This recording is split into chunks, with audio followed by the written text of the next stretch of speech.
I've never talked about publicly ever with anyone. Even my closest friends don't necessarily know Yeah. my awakening story, or even that I would consider myself as an awakened person. Yeah. You get up from bed and you wake up and you go out to work. That's kind of, in our generation, I'm being comedic here, but It was in this time a woman walked the earth to find her path. Hello and welcome. I'm Sharon Gilmore Glover.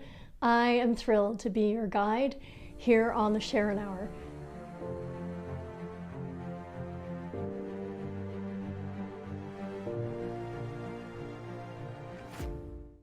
Hello and welcome. I'm Sharon Gilmore Glover, and I'm absolutely delighted and honored and overwhelmed to be here. I'm here today with Tim Glover, we're married. who is, yes, he's my husband and my partner in all things in life. And just, it's such an honor for me to be here. I have dedicated my adult life to helping people connect with who they authentically are inside. And then when they can see that, help them develop the internal resourcefulness to uncover their own path to who they are and how to bring that out in the world. And I'm absolutely delighted to have been invited by the New Earth Project to do this. So thank you for joining us. The format of the show is it's emergent. We're doing this from flow. So sometimes I'm going to have guests. Sometimes I'll be here alone. Sometimes I'll open with a song and talk about that song and where it came from and why it's important to me. I have one poem that I may open with at some point.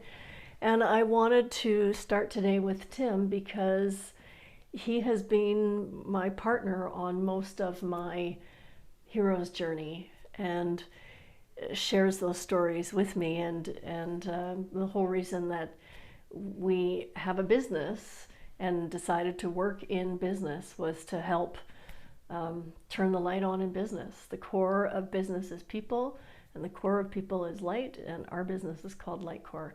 And that's the work that we've been doing together for a long time now. I am very honored to be here as the first person on the show with you at the Sharon Hour. And my life journey is been sharing my life with Sharon. I just had to actually figure out how I was going to put that in there. And the riff on the word Sharon has always been, front and center for me. So I just love the name of the show, the Sharon Hour. And I am very honored to be included in this because it has been an amazing journey. I think as Sharon mentioned, we've been business partners. We sang together. So we went into music. So we did a CD tape. We toured. We did a bunch of things for a number of years, and then we came back into business. And the whole idea with what we did in music, and as well as what we did in business and have been doing, is to raise consciousness through business. And it was not necessarily the coolest way to actually be 25 years ago, if you can imagine. So it's also not the easiest thing to sell, just saying. Oh my goodness, no. So we've been pioneers in this for a very long time, and it's interesting because the frame of reference that I think Sharon's going to talk about today is waking up. And in business, my orientation to it is, if we're going to talk to business people, they didn't really care much about whether they're awake or they're not awake, as long as they made money and drove. So we've used various metaphors over the years to be able to go and help people learn how to embrace this in a better way. And I think that bandwidth, resources, the capacity to be able to go and deal and respond with things that are going around in your world, that's how we framed it for a number of years. And it was also a way to be able to go and help people frame, why are these things happening to me? Is there something I can do differently to actually make sense of my life? And that was also another way that we actually framed what we did, because it was very unique to business owners and business leaders that we work with. And I got to tell you, being introduced to New Earth, the New Earth Project, and just being on one or two of the calls, again, I don't know that this is the way I'm going to be. I'm just going to cry constantly every time I'm talking these days, but it has been the case in the last couple of months. And it is so amazing. Yeah. It is so amazing to see that. And it struck me when I saw the just, and it's only been a few people, is in our generation, there was not very many people who were interested in what it is that we did. And then, or would, I mean, and also in our generation, I think a lot of those journeys were done very privately. Certainly mine was. What I'm going to talk about today, I've never talked about publicly ever with anyone. Even my closest friends don't necessarily know my awakening story, or even that I would consider myself as an awakened person. Yeah, you get up from bed and you wake up and you go out to work. That's kind of, in our generation, I'm being comedic here, but it is an interesting thing to observe that in our generation, we've not met very many people who were interested in waking up over that time frame. Then the generation that came behind, the Xers, we were hoping, oh my gosh, there's got to be people in that generation, and it wasn't so much. And then millennials very much were waking up, and then we look at the Zers, yeah. And then to hear shiny sparks, and they're talking about, well, yes, this is you're going to actually go what we call the swamp. You're going to go into the darkness, and you just got to get better at that. Well, yeah, what a wonderful way to actually just put it out there and have so many people respond to it, because during our journey, that was something you just we're not allowed to talk to. Please don't talk about. We were born in the generation that says, leave emotions at home. Like, all we want is the rational view. Your work life and your personal life. Yeah, and it's the boomers and the legacy before us who have created this world that we're currently in. And so there's a lot of things that have worked well, but there's quite a few things that are actually not working so well anymore. When they're not working anymore. Yeah. The whole intention with the Sharon Hour is to give you resources to help you on your journey, because it is easier in that this is more acceptable. There are so many really good spiritual teachers and teachings available. It's a lot more accessible. You are just a lot more wide-eyed and awake, and it's still going to be difficult. You're still going to have to deal with your traumas and fears and disappointments and challenges. And the intention of this show is to give you resources and support and stories to help make your journey easier than ours has been at times. If I can that's what motivates me, is finding ways to help people who are waking up and doing amazing work in the world. And we have worked with amazing business leaders. Absolutely. In really mainstream, sort of mundane industries like manufacturing, who really genuinely care about their people and want work to be a place that is fulfilling. And that's not easy. So, the journey isn't going to be easy every step of the way. And the resources that you need are the internal resources. And that is my intention with being here, is to share the internal resources that have helped me and that I and we have used to help lots of other people at this point in our life. Beautiful. And then just start walking into the first awakening story I'm going to share is my daughter, and just kind of do loosely, and then I think that's going to pick up where everything was good anyways. Okay. Like, as you get into From Mike's standpoint. Just from Mike's standpoint stuff. Okay. So where I'm going to start today is with my awakening story. My awakening journey was a journey.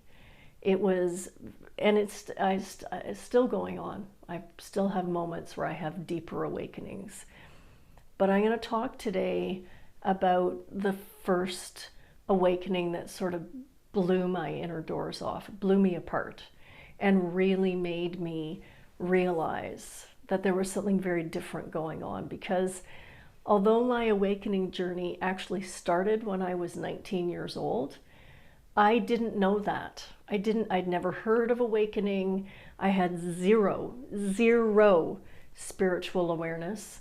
I was very tied to, if it's not like the world was just the tangible world that you experience around you. I had no concept that there was, I mean, I was raised in a religious family, so, you know, I knew about heaven and God and that kind of stuff, but it didn't seem real, and it didn't have a lot to do with me. So I'm going to share the story of, I was 28 years old, and I was expecting my first child, and that experience blew the doors wide open on me and changed everything. But my life has had more meaning and more purpose since my daughter died than it had in my 28 years leading up to that. And because the gift of my conscious awakening came at such a horrific price, when I get to places where I want to give up and I'm really just feeling like I can't go on and it's too hard, and I don't understand why things are so difficult for me and why can't my life just flow smoothly, because the bliss I've found came at such a tremendous cost, I can't stop. The biggest gift I was ever given in my life was my daughter dying. Her birth was an amazing gift. I had 2 days with her, plus the 7.5 months I was pregnant. But the real gift was her dying. And she died a conscious death. She was a very conscious soul, which gives me tremendous comfort. Here's the takeaway that I hope you will take. When we awaken, we are starting to touch our true inner power. And the more we can embrace that and own it, the more smoothly we experience life. Not the more smoothly life goes. Crap still happens. There's no getting around that. Crap happens. We're human. We're going to grieve. We're going to be angry. All that's going to happen. But when we own our own power, people are less triggered around us when we're really owning it. And when they are triggered, because big personal power does trigger people. That's for sure. When we are triggered, when others are triggered around us, we don't react as much. We don't necessarily, when we really own our own power, we don't get triggered. I'm not a spiritual teacher. I'm an educator that helps people learn how to expand their internal comfort zone, their performance bandwidth, and learn how to do that, and navigate choppy waters while they're happening. And that's what I want to share with you. The most important piece of lived experience I can share with you is that I have more peace and I am triggered less as I learn to own my power. Mistress Healer is a song I wrote about my Mistress Healer, which is what I call that woman that I see, my power. I wrote that 4 years after she visibly showed up in my life. And all these years later, I still anchor to her and to that energy, especially when I'm struggling, to remind me who I am and why I'm here and why it's worthwhile to keep going. Do you want to add anything? I realize this turned out not to be much of a discussion. I'm sorry, and I asked you to sit in with me. Well, I didn't want to actually throw off the path you were obviously on. One of the things that I would I think would be helpful to add to this was if you could actually give some context as to why you recognize the opportunity with that crisis, and how what maybe had happened to you previous to that in your life that said, hey, you know what, I'm not going to actually be wasting a whole bunch of time like I did in my previous crisis, because you've had a few. Yeah, I've had some big things in my life. And Fred, when I feel sorry for myself, which I still do, Fred reminds me that it is through the crises in my life and the challenges in my life and learning through them that I've been able to help so many people over my career. So what Tim was reminding me of was that when I was 14, my mother died of cancer, actually the same cancer that I'm now being treated for. My parents were immigrants to Canada, my parents and my sisters. They came from England to Canada, which is, you know, as far as immigration goes, that's a pretty easy immigration. Same language and all of that kind of stuff, especially in the 60s or in the 50s when they arrived to our part of Canada. It was really quite English. So it was relatively easy transition. But they came from big, very close-knit families in England, and those families were very far away. And that was really difficult for them. So I think I was about 10 or 11 when my mom first got sick. My sisters are 7 and 6 years older than me, so they had left home by the time I was 12. And that left me with my parents being the caregiver for my mother as she got sicker and less able to function around the house. I was expected to and did, you know, take care of the house and do the cooking and that kind of thing. And she died when I was 14. And it was the mid-70s. She died at the beginning of July, and I started grade 9 that September. There were no resources and supports. This would never happen to a child now, ever. There would be no kid, at least where we are in our school system. I don't know about anyone else's, but in our school system, because I taught in those systems, there would be guidance counselors and support and grief counseling. You know, there's all kinds of programs and awareness, but at the time my mom was going through cancer, I mean, they were very private people and didn't share things anyway, but people didn't really talk about cancer at all. It was kind of a shameful secret.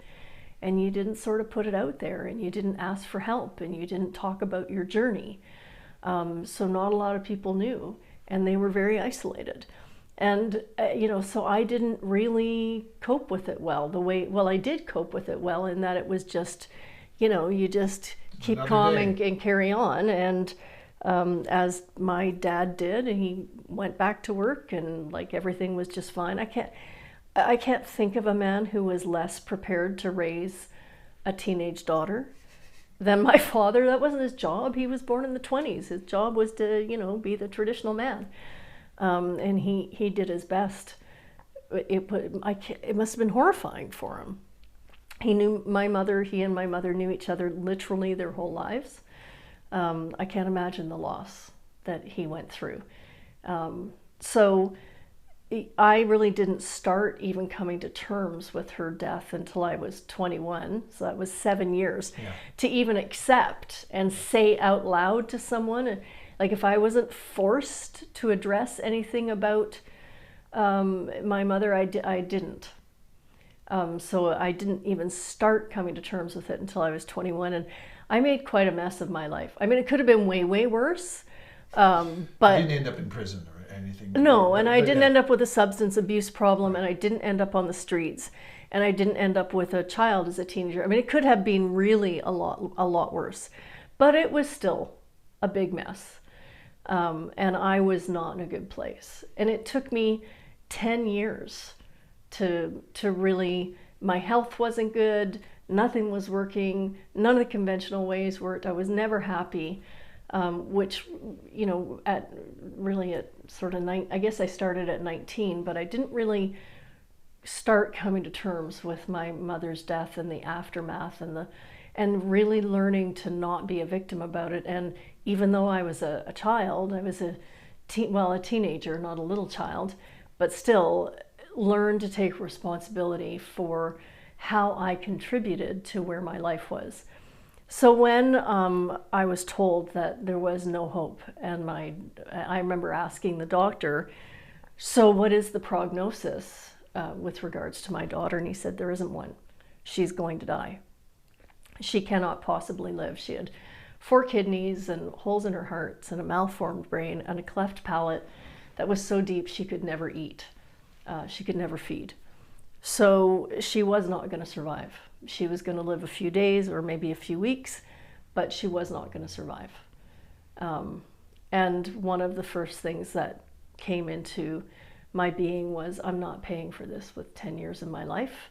There has to be some amazing gift in this, and I am going to go find it, and I'm not going to stop until I do. And that shift is what really activated my journey and my receptiveness. Yeah, and my observation, having met you after that experience, your response to big challenges and crisis is profound. I mean, when I first met you, I would run as fast as I could away from whatever was going on, and you were running straight to wherever the crisis was, whoever, whatever. And I remember that standing out for me, thinking, wow, like this is, like, what is this? And I also do remember as well, because I came from business and I was very buttoned down, having decided at a young age to put a lid on all the things all the phenomena that I experienced. I had put quite a lid on it. And one of our first times at lunch, you were telling me about this story, and also, will you still see things? I go, oh, you still see things? What do you mean? Well, just like, for instance, there's 2 beings behind you right now. And I'm looking, really? Are they going to take our order? Like, I mean, so you were very much living in a way that was very much in your power. And it was very obvious to everybody who met you. They go, whoa, there's a woman who was really owning her power. And that was a tremendous attractor, as well as at the time that we met, my life had just blown up like unbelievably.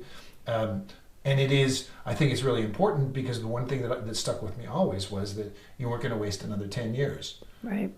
And that's, like, there's a gift in it, and you're going to find it. And every time something happens, and every time something happens in our life, in our business, in our world, our relationships, whatever, you immediately would be able to actually shift, which I have not seen in anyone else I've ever met.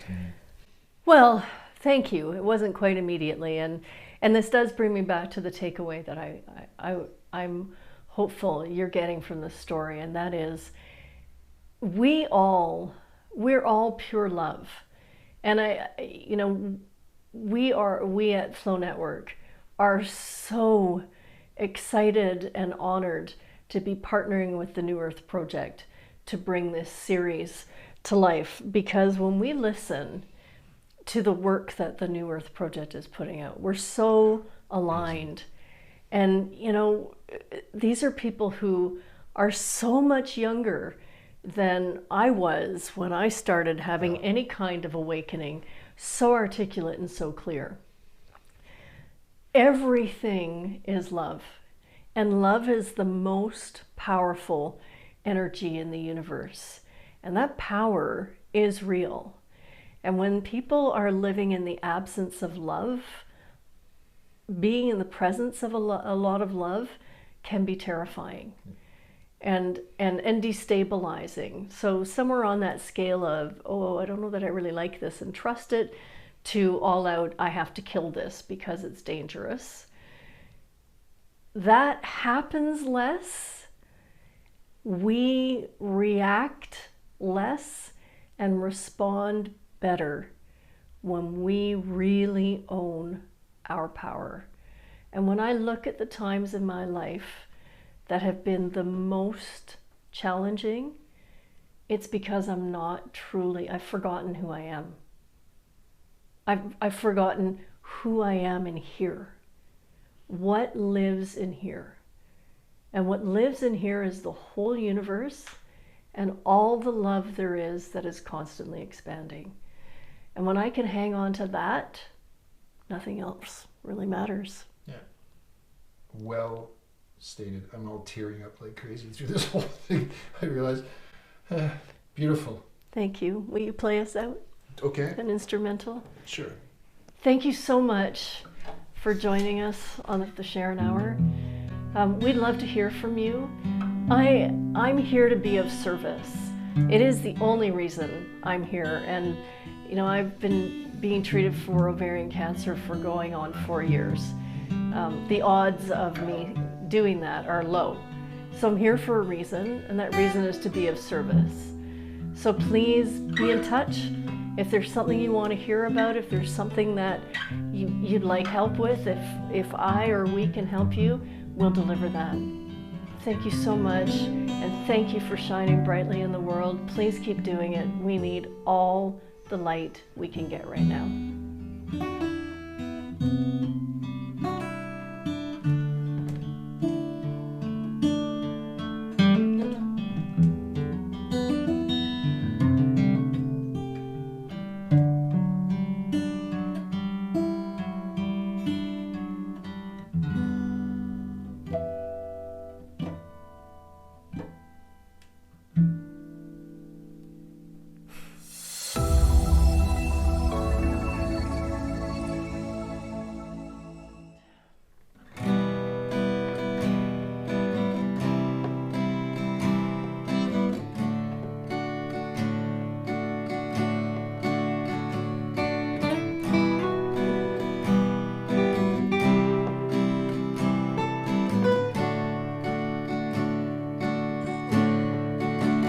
At the dawn of time, when the world was young, before cities had grown,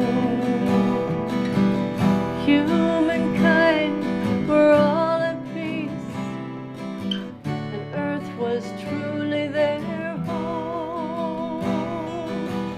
Mysteries of life were known to all who cared to see, and everyone can touch and love and heal a wounded soul.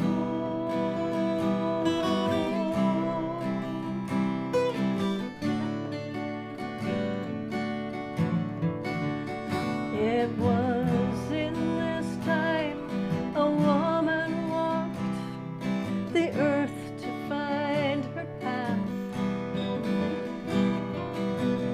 Many gifts were hers to use to help to light her way. From her heart poured love, so pure and sweet, it lit the darkest night. And in the wind her dark robe swirled and breathed of ancient power. Through the mist of time she traveled still to share her lessons learned. And she came to me to light my way, and in my heart her light shall burn.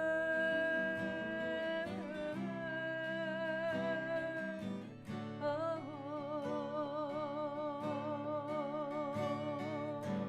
she was there when Buddha walked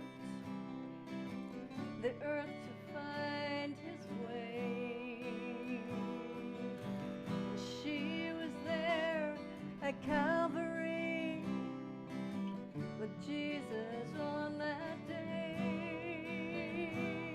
And now she's here with me to share her knowledge and her peace.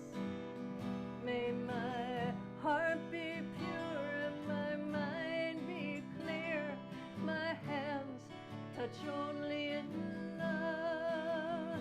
Through the mist of time she travels still to share her lessons learned.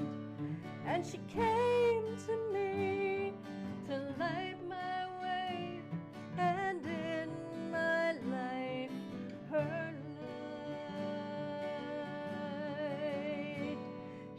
shall burn.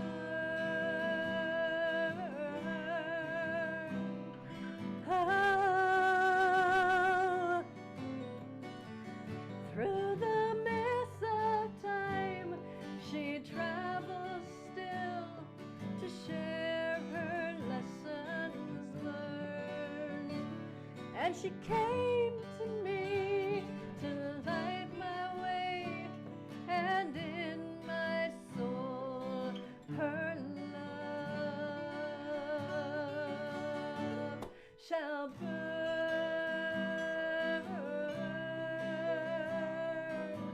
Oh,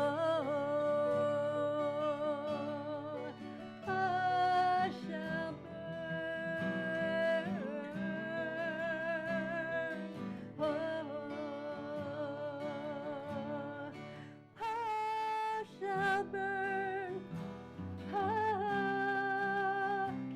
shall